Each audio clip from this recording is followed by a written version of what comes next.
Today we will discuss about the MS Excel 2013. So in this MS Excel we see the spreadsheets. So it's basically we will discuss about the spreadsheet. So what is the spreadsheet? We can look here. A spreadsheet is a software tool that lets one enter or calculate or manipulate or analyze the set of the numbers.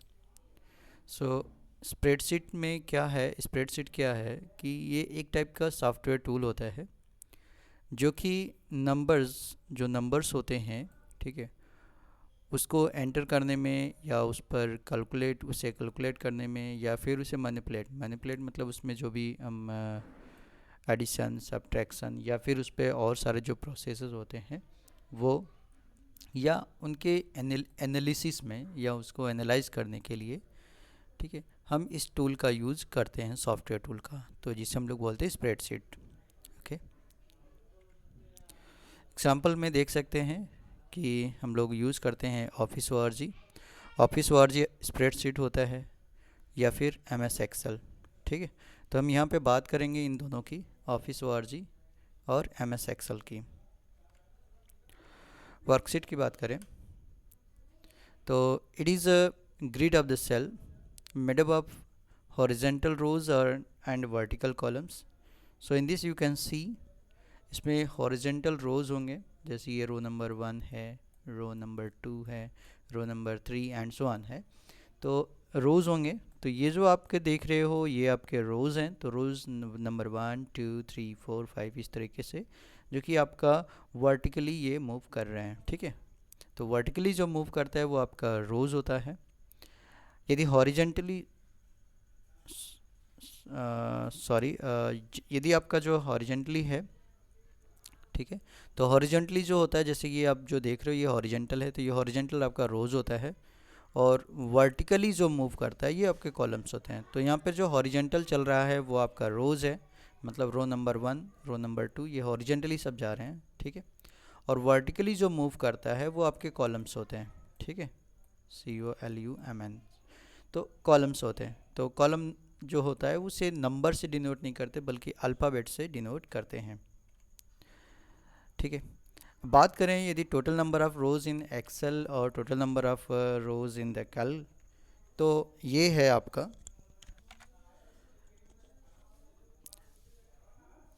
10,48,576 MS Excel में होता है और 65,536 office ORG कैल में होता है।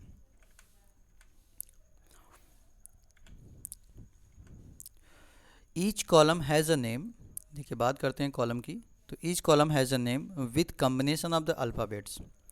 Alphabet के नाम से ये होते हैं, जैसे कि स्टार्टिंग होगा A, फिर B, फिर C, फिर D।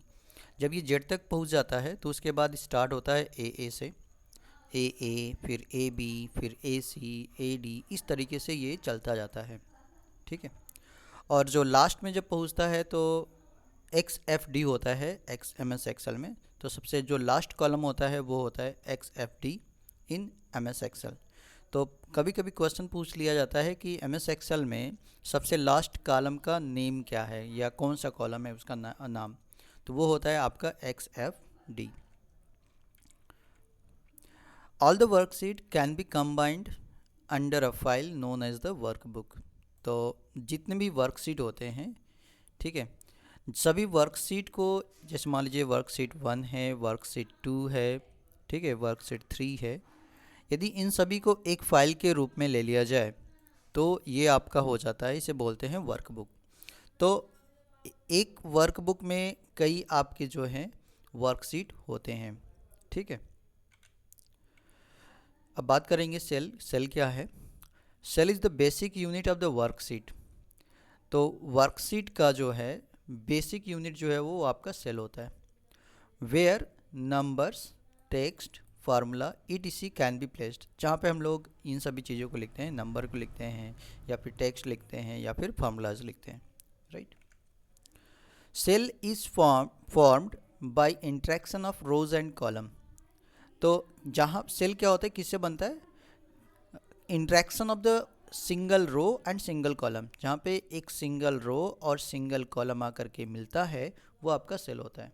ठीक है, तो बोल सकते हैं cell is formed by interaction of row and a column which give a cell a unique address, और इसका एक यूनिक एड्रेस होता है। जैसे बात करें यहाँ पर तो रो नंबर और ये कॉलम नंबर को मिक्स करके बोलते हैं, इसका सेल एड्रेस देते हैं। ठीक है, यूनिक एड्रेस होता है जिसको सेल एड्रेस बोलते हैं। तो ये सेल एड्रेस क्या है, इस पहले वाले का जहाँ पर मैं ये कर रहा हूँ इसका सेल एड्रेस होगा A1। अब बात करें इसकी जहाँ पे मैंने आपको पॉइंट किया है, तो इसका हो जाएगा आपका D और ये 5, ये हो जाएगा आपका D5। ठीक है, जहाँ पर ये मैं पॉइंट आउट कर रहा हूँ इसका एड्रेस आप बताइए, कमेंट में लिख कर बताइए। चलिए, ये है इसका एड्रेस होगा आपका G3, जैसा आप देख रहे हो जहाँ पे ये इसका इंट्रैक्शन होता है उसी से हम लोग लेते हैं इसका। चलिए इसका देखते हैं, इसका बताइए। ये है आपका H और 5। आई होप आपको जो है समझ में आ गया होगा कि सेल का एड्रेस कैसे फाइंड आउट करते हैं। ठीक है, cell pointer, it is a boundary that specifies which cell is active at that moment. तो ये सेल पॉइंटर क्या होता है, जैसे आप देख सकते हो यहाँ पर जो सेल है उसकी बाउंड्री वॉल जो है वो ग्रीन कलर से हाईलाइट किया गया है। तो यहाँ पर जो आप देख रहे हो ये जो सेल का मीन्स सेल है जिसकी बाउंड्री जो है वो हाईलाइटेड है, तो यही आपका जो है सेल पॉइंटर होता है। ठीक है, तो it is a cell boundaries that specify which cell is active at that moment. Okay, current cell क्या होता है, the active cell is called the current cell. अब जो भी सेल एक्टिव होगा, ठीक है, एक्टिव, जैसे ये आपका हाईलाइटेड दिख रहा है तो ये सेल एक्टिव है, तो ये सेल क्या हो गया, करंट सेल हो गया। ठीक है, यदि यही एक्टिव सेल जो है यहाँ पे दिखता तो हम बोल सकते हैं कि ये जो करंट सेल क्या हो जाएगा, ये वाला सेल हो जाएगा, उसका नेम क्या हो जाएगा, D5। ठीक है, और इस सेल का क्या नेम होगा, A1। Okay, cell range, a range of the cell is a group of the contiguous cells that forms a rectangular area in the shape। तो a range of the cell is a group of the contiguous cells। देखिए contiguous cells जो कि means एक साथ होंगे, एक साथ contiguous cells जो होंगे, ठीक, ये एक रेक्टेंगुलर एरिया बनाते हैं। जैसे मैं आपको यहाँ पे दिखा रहा हूँ, ये जो है आपका हाईलाइटेड है, ये रेक्टेंगुलर एरिया बन रहा है। तो ये जो रेक्टेंगुलर एरिया बनता है इस कॉन्टिग्यूअस सेल्स से, इसी को बोलते हैं रेंज। और ये रेंज कहाँ से कहाँ तक हो गया, आप ध्यान से देखें तो एक कॉर्नर से दूसरे कॉर्नर तक जाता है। ठीक है, तो ये आपका बंद कहाँ से रहा है, A1 से E5 तक। ठीक है, तो जो सेल रेंज है वो क्या हो जाएगा, A1 to E5। ठीक है, ये सेल रेंज हो गया आपका A1 to E5।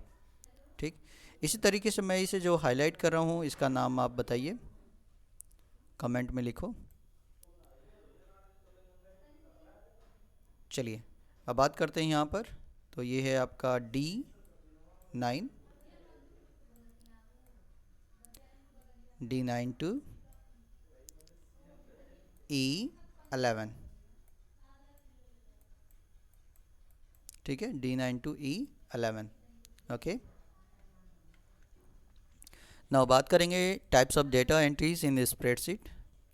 चूँकि हम लोग एंट्रीज ही करते हैं इस स्प्रेडशीट में, तो कौन कौन से डेटा जो है हम लोग एंट्री करते हैं। पहले चीज़ होता है नंबर का, दूसरा टेक्स्ट और तीसरा फार्मूला। ठीक है, एक एक करके बात करेंगे।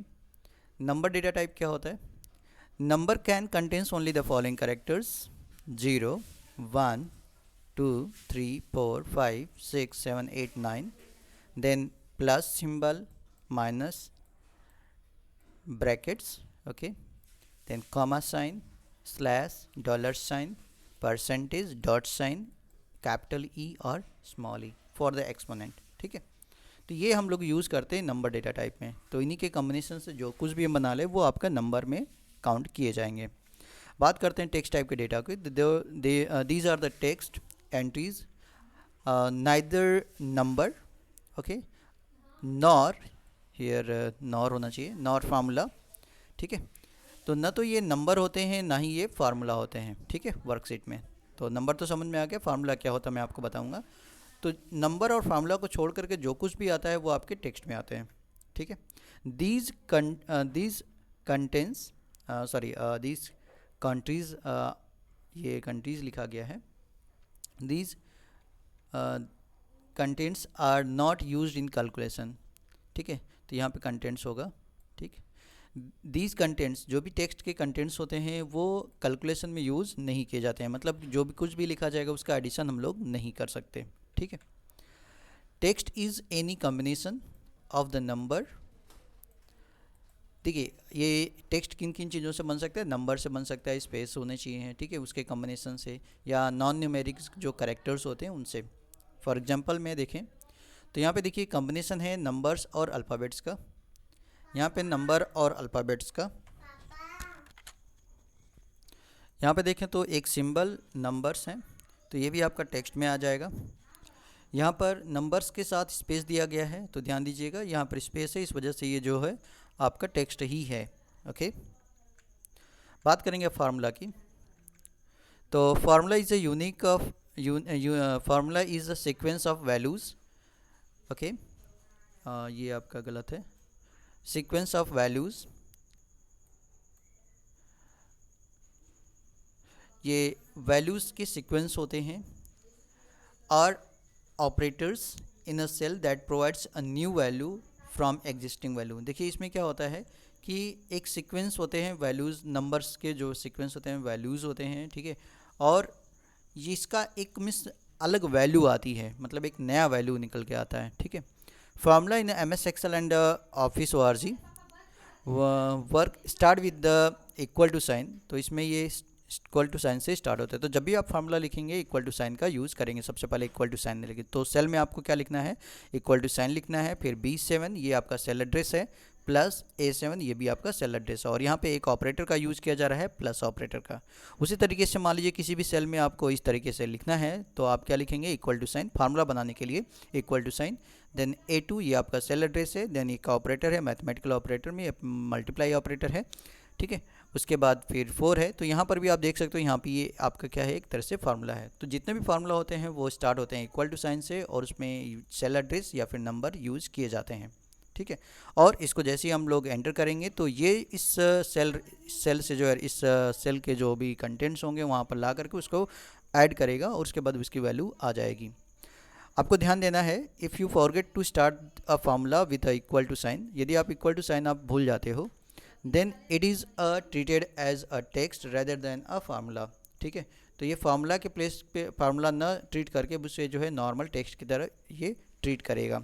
एग्जाम्पल के रूप में यदि आप बात करें तो ये देखिए आपका जो है इक्वल टू साइन से स्टार्ट हो रहा है, तो इसका जो रिजल्ट आता है वो आपका 35 आएगा। क्यों? क्योंकि ये दोनों जो वैल्यूज़ हैं 12 और 23 ये दोनों ऐड कर लेगा, तो इनका एडिशन जो है आपका 35 आ जाएगा। ठीक, जैसे आप एंटर करेंगे। लेकिन यदि आप इक्वल टू साइन भूल जाते हो और डायरेक्टली आप लिख देते हो सेल में 12 प्लस 23, तो ये कोई भी वैल्यू नहीं देता है आपको, मीन्स 35 नहीं देगा। ठीक है, तो इस चीज़ का आपको ध्यान देना है कि इक्वल टू साइन यदि आप नहीं देते हो वो नॉर्मल टेक्स्ट की तरह बिहेव करेगा। Now working with the formulas, तो वर्किंग विद फार्मूलाज में अभी हम लोगों ने देखा कि फार्मूला को कैसे करेंगे, तो इसके लिए हमने एक यहाँ पे एग्जांपल लिया है। ठीक, इसमें एक है, यहाँ पर एक सीट दिख रहा है जिसमें आपको सीरियल नंबर है, आइटम्स हैं, प्राइस है, उसकी क्वांटिटी और इसकी वैल्यूज़ हैं। तो कैसे हम इन फार्मूला का यूज़ करेंगे इसके वैल्यूज़ को लाने के लिए, और कैसे इसके टोटल को हम लोग करेंगे। ठीक है, तो इसको इस फार्मूले को या फिर इस एग्जांपल को हम लोग नेक्स्ट वीडियो में देखेंगे। ठीक है।